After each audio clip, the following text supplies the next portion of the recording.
আসসালামু আলাইকুম প্রিয় দর্শক, সবাইকে স্বাগত জানাচ্ছি তুরস্ক থেকে। আমি জাহিদুল ইসলাম। যুদ্ধের আজকের সবশেষ সংবাদ জানাবো এই লাইভে। ক্ষমতা নেয়ার পর ইরানের সর্বোচ্চ ধর্মীয় নেতা শহীদ আয়াতুল্লাহ আলী খামেনির সন্তান মোস্তফা খামেনি আজকে জাতির উদ্দেশ্যে ভাষণ দিয়েছেন এবং তার এক ভাষণে বিশ্ববাজারে তেলের দাম আবার লাফিয়ে বাড়ছে। মোস্তফা খামেনি বলেছেন, হরমুজ প্রণালী বন্ধ থাকবে এবং শহীদের রক্ত বৃথা যাবে না, প্রত্যেক শহীদের রক্তের প্রতিশোধ নেওয়া হবে। মোস্তফা খামেনির বক্তব্যের সাথে সাথে শুরু হয়ে গিয়েছে অ্যাকশন। ইরান একের পর এক বড় বড় স্ট্র্যাটেজিক মিসাইল দিয়ে হামলা চালাচ্ছে দখলদার দেশটিতে।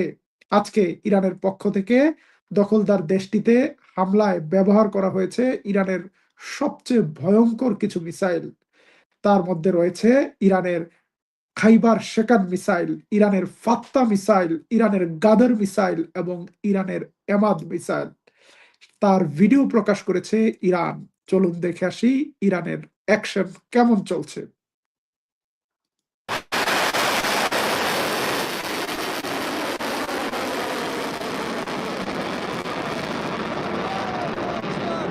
الله أكبر الله أكبر الله أكبر مرگ بر آمریکا مرگ بر اسرائیل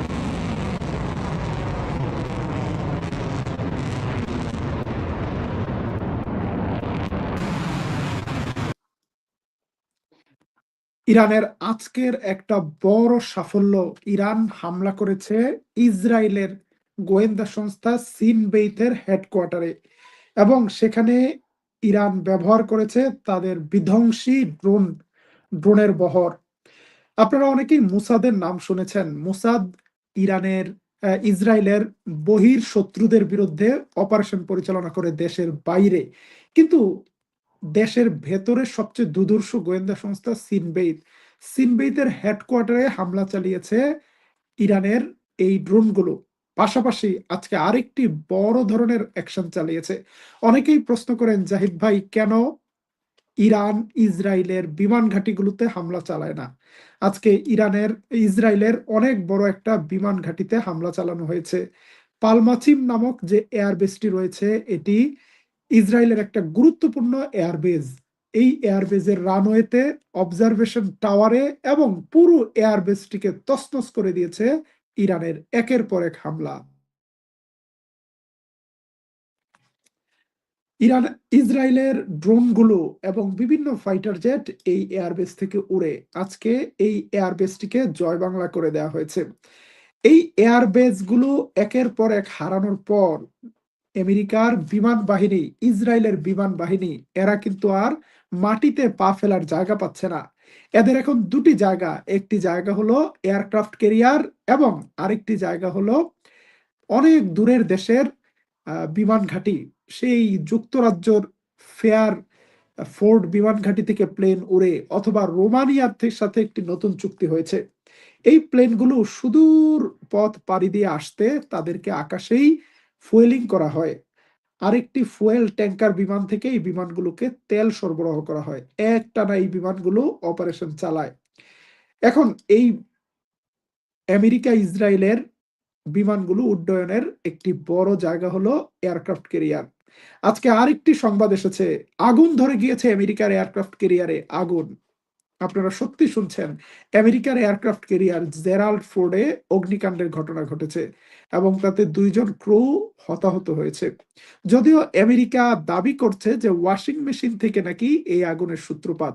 আমরা নিশ্চিত নই এটা কি ওয়াশিং মেশিন নাকি অন্য কোনো খেলা রয়েছে এখানে। এর আগে অনেকবারই ইরান দাবি করেছে তাদের ড্রোন, তাদের ব্যালিস্টিক মিসাইল আমেরিকার এয়ারক্রাফট ক্যারিয়ারকে টার্গেট করে ছোড়া হয়েছে, কিন্তু আমেরিকা সেগুলোর ক্ষয়ক্ষতির কোনো তথ্য প্রমাণ প্রকাশ করেনি। আপনারা নিশ্চয়ই শুনেছেন এর আগে আমেরিকার একটি এয়ারক্রাফট ক্যারিয়ারে টয়লেটের সমস্যা হয়েছিল। টয়লেটের মেইনটেনেন্সের অভাবে টয়লেটের বজ্র পদার্থ পুরো এয়ারক্রাফট ক্যারিয়ারের পরিবেশ নষ্ট করেছিল। গুয়ের গন্ধে আমেরিকান সেনারা না পারছে পানিতে ঝাঁপ দিতে, না পারছে আকাশে উঠতে, না পারছে এয়ারক্রাফট ক্যারিয়ারে থাকতে, না পারছে আমিরাতে, দুবাইয়ে, কাতারে, সৌদিতে যেতে। কারণ যেখানে যাচ্ছে সেখানেই মার চলছে। এই অবস্থায় আমেরিকান এয়ারক্রাফট ক্যারিয়ারের আগুনটিকে নিয়ন্ত্রণে আনার দাবি করেছে আমেরিকা। তবে বড় ধরনের একটি ঘটনার তারা কিন্তু সংবাদ দিতে বাধ্য হয়েছে। প্রিয় দর্শক, যেটি বলছিলাম যে ইরানের সর্বোচ্চ নেতা ক্ষমতা নেয়ার পর আজকে জাতির উদ্দেশ্যে প্রথমবারের মতো ভাষণ দিয়েছেন এবং সেই ভাষণে তিনি যেটি বলেছেন যে শহীদের প্রতিটি ফোঁটা রক্তের প্রতিশোধ নেওয়া হবে, শুধু আমাদের বিপ্লবের নেতার নয়, আমাদের জাতির যত মানুষ শহীদ হয়েছে প্রত্যেকের বদলা নেওয়া হবে এবং ইরান হরমুজ প্রণালীকে আমেরিকাকে ব্যবহার করতে দেবে না, আমেরিকার মিত্রদের ব্যবহার করতে দেবে না। তিনি সাম্প্রতিক মার্কিন ইসরায়েলি হামলায় নিহত ইরানি নাগরিক ও নেতাদের স্মরণ করেন, তাদের ত্যাগকে জাতির জন্য অনুপ্রেরণা হিসেবে উল্লেখ করেন। তিনি জোর দিয়ে বলেন ইরান তার প্রতিরক্ষা ও প্রতিরোধ চালিয়ে যাবে, যত সামরিক চাপ আসুক না কেন। এবং তিনি ইঙ্গিত দেন ইরান যুক্তরাষ্ট্র তার মিত্রদের লক্ষ্যবস্তুতে পাল্টা আঘাত হানতে পারে যদি হামলা অব্যাহত থাকে। তিনি জনগণকে জাতীয় ঐক্য বজায় রাখার আহ্বান জানান। সেই সাথে যুদ্ধের কারণে ক্ষতিগ্রস্ত নাগরিকদের জন্য আর্থিক সহযোগিতা ও চিকিৎসা সুবিধা দেওয়ার প্রতিশ্রুতি দেন। তিনি বলেন ইরান তার সার্বভৌমত্ব ও জনগণকে রক্ষা করার দীর্ঘমেয়াদী লড়াই চালাতে প্রস্তুত রয়েছে। প্রিয় দর্শক, ইরানের ধর্মীয় নেতার বক্তব্যে ইরানি জাতির মধ্যে যেমন একতা, দেশপ্রেম এবং মাতৃভূমির জন্য লড়াইয়ের চেতনা উজ্জীবিত হয়েছে, তেমনি বিশ্ববাজারে বেড়ে গিয়েছে তেলের দাম এবং হরমুজ প্রণালীতে আমেরিকার মিত্রদের কোনো জাহাজ প্রবেশ করতে পারছে না। এখন পর্যন্ত যেই তথ্য পাওয়া গিয়েছে, সৌদি আরব থেকে শুরু করে বেশ কয়েকটি আরব মিত্র মার্কিন যুক্তরাষ্ট্রের কাছে অনুরোধ করেছিল আমেরিকা যেন তাদের ট্যাঙ্কার জাহাজগুলোকে, তেলবাহী জাহাজগুলোকে পাহারা দিয়ে হরমুজ প্রণালী পার করতে সহযোগিতা করে। ডোনাল্ড ট্রাম্পও আশ্বাস দিয়েছিল যে আমরা আপনাদের জাহাজগুলোকে পার করে দিতে সহযোগিতা করব, কিন্তু যুক্তরাষ্ট্রের নৌবাহিনী বলেছে ইটস ইম্পসিবল ফর আস, এটা আমাদের জন্য অসম্ভব। এই অবস্থায় আমরা সেখানে গেলে টার্গেটের শিকার হব এবং আমেরিকার নিজের জাহাজগুলোকে পাহারা দিতে পারছে না, নিরাপত্তা দিতে পারছে না মার্কিন নৌবাহিনী। আমরা এর আগের লাইভে বলেছিলাম যে একটি পাওয়ার কখন সুপার পাওয়ার হয়, যখন সে তার নিজেকে এবং তার মিত্রদেরকে রক্ষা করতে পারে, তার যখন ডেটারেন্ট পাওয়ার থাকে। আমেরিকার সেই ডেটারেন্ট পাওয়ারটা কলাপস করছে। আমেরিকা তার নিজেকেও নিরাপত্তা দিতে পারছে না, তার মিত্রদেরকে নিরাপত্তা দিতে পারছে না। মধ্যপ্রাচ্যে দাঁড়ানোর মতো জায়গা নেই এখন আমেরিকার। এয়ারক্রাফট ক্যারিয়ার থেকে হামলা হচ্ছে এবং অনেক লং ডিস্টেন্স থেকে এসে হামলা করছে। প্রিয় দর্শক, আপনাদের বেশ কিছু প্রশ্ন আছে, তার আগে আরেকটি সংবাদ জানিয়ে দিতে চাই, সেটি হলো এই হামলায় শুধুমাত্র ইসরায়েল নয়, ইসরায়েলের মিত্র আরব রাষ্ট্রগুলো এখন পর্যন্ত আক্রান্ত হচ্ছে। আজকে দুবাইয়ে পৃথিবীর সবচেয়ে উঁচু ভবন বুর্জ আল খলিফার সামনে কিন্তু ইরানের শাহেদ 136 ড্রোন চলে এসেছে। কোনো এয়ার ডিফেন্স কাজ করছে না কোনো ইন্টারসেপ্টর। শেষ পর্যন্ত হেলিকপ্টার দিয়ে সেই ড্রোনটিকে ভূপাতিত করতে সক্ষম হয়েছে দুবাই। চলুন দেখে আসি ইয়া হাবিবি দুবাই।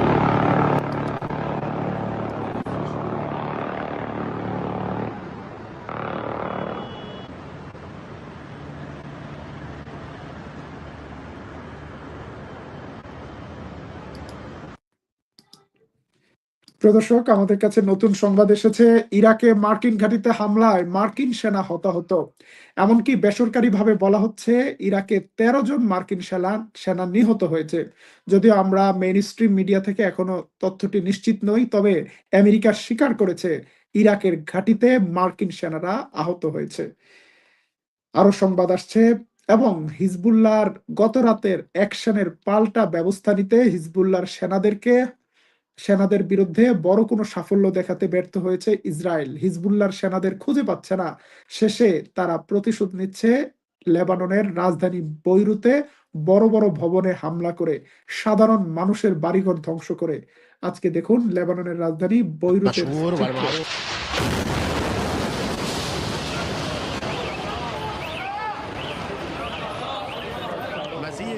الغارات إذن على هذا المبنى وهو لم يسقط بعد.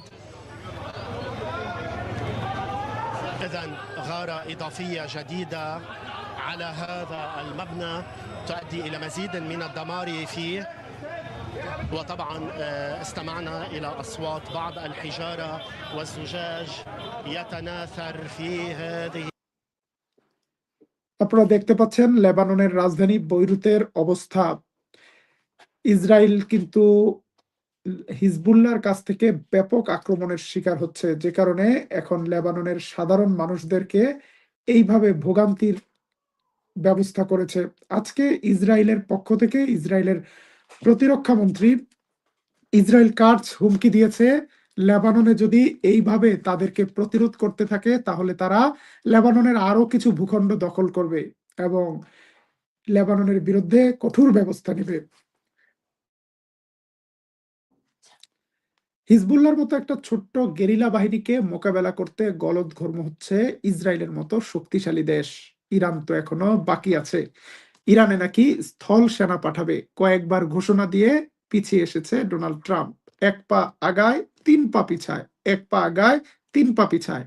ইরান বলছে আসো ভাতিজারা, খেলা হবে, আকাশ থেকে হামলা করো, আমরা তোমাদের নাগল পাই না, আসো, তোমাদের জন্য আমরা প্রস্তুত আছি।